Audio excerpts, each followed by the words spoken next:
Siyanemukela ke ekhaya kwaDlamini umthandazi babukela bakhona emakhaya. Silapha ke esigangeni namhlanje. Sizolungisa izinto. Sizolungisa impilo. Sifuna ukuqosha amanzi amnyama, amabhada, amashwa, kuningi esikwenzako.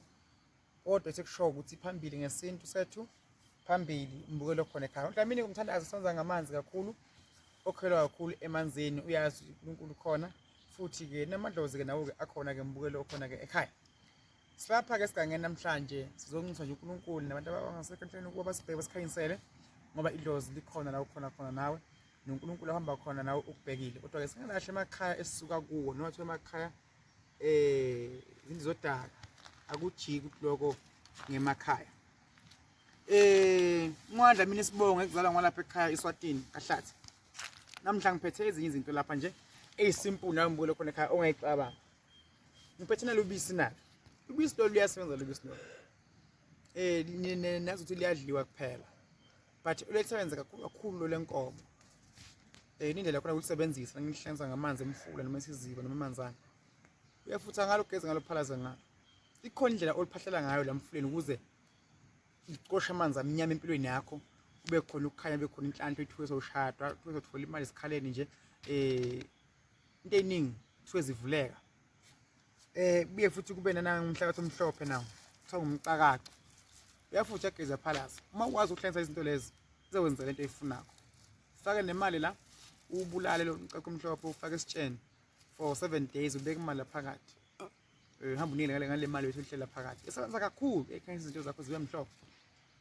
Kuneshukela omhlophe. Ninazi ukuthi ishukela omhlophe iyadliwa kuphela. Nawo ushukela omhlophe. Asebenza nawe uyafutha uyageza. Manje indlela yakhona lezi uzenze zisebenze umbukelo khona ekhaya. You understand? Sibiye futhi la sibe nevinika.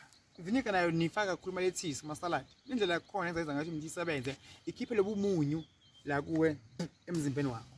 So kuningi engakuchaza okungekho la okunganisiza ukubula bakhona emakhaya but sengisho ukuthi mina phambili ngesinto sethu phambili lezi engiyiphethe la izinto ezingadingi umuthi ezingadingi into eziningi engasho ukuthi zizisiwasho mabomu sakafika emthini.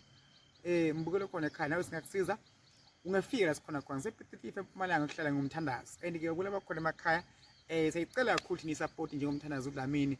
Ngisengikhona manje kuma DVD njengoba nje ngikhuluma manje la kukhona abazobangibula ka YouTube kwaze abangibula kuphi kuma DVD mhlawumbe abanye abakhona ukuba namadata sort of into efana naleyo. Mothe DVD kaDlamini umthandazi uzokwazi ukuthi ungibukele ubuke yonke inkinga obhekane nayo. Futhi ngakusiza umbukelo khona ekhaya futhi ekhaya nenkathi ebusuku ekhaya nilale niphushwa yilwana amademon wakaphunyelwa isisu wakwaboshwa thola imisebenzi. So kuningi engakuchaza ukuthi ungageza kanjani futhi ungasizakala kanjani. So umbukelo khona ekhaya iCD yenza nayo futhi ingasikho please ngicela support kakhulu bola bakhona emakhaya. Ngiyafisa unisiza kakhulu nonke ninibukela niphumele. Ngizobe ngikhona lapha eThekwini njalo ngabomgcibelo